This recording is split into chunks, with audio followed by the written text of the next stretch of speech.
Bet dan Sumubet. Sampai akhir hayat Abun di Medan, dititip amanah Pak Walid marhaban ke ulun tuan menyenapat bet kayu bet, nah ulun bet, Sumubet. Yang kira belum pernah, tapi ulunnya di bawah Bandung nak kampion dong. Tapi makin ukur makin dia tu. Nyok kata pegat hanali gelasa nak baik ramai orang. Karena menyatakan terima gelasa yang lebih seribu orang gelasa mantel. Dan yang tentu daun trade. Nah 3 lebih itu kat Iwon. Jadi hana gelasa li mudi. So yang teruk berdih. Belah 2 lagi utama. Tes matan takrib, matan bina dan Jerumia. Yang dia diterima oleh guru, sedangkan konsep itu hanali, bajuri dan matan takrib. Gelasa dah 2 hanali, langsung tamu memudi gelahhe. Gelahhe-nya gelasa aja, tapi gelasa aliyah.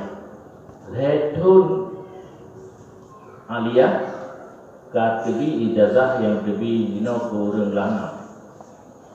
Petun ma'had nali ke sarjana.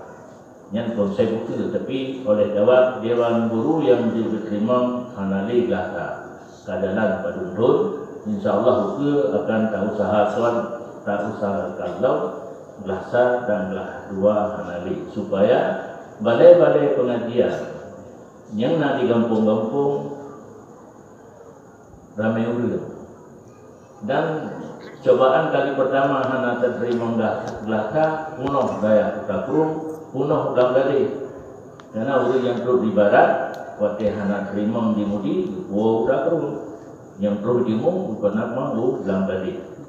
Abu di ulang dari, cabang-cabang yang nak sekitar birin, dia offer kena urut gelasa punoh. Karena hampir tempat.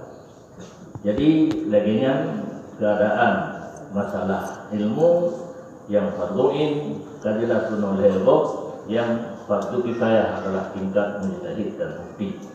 Eno sebagai mukadimah, kita lanjutkan dengan sisi tanya jawab.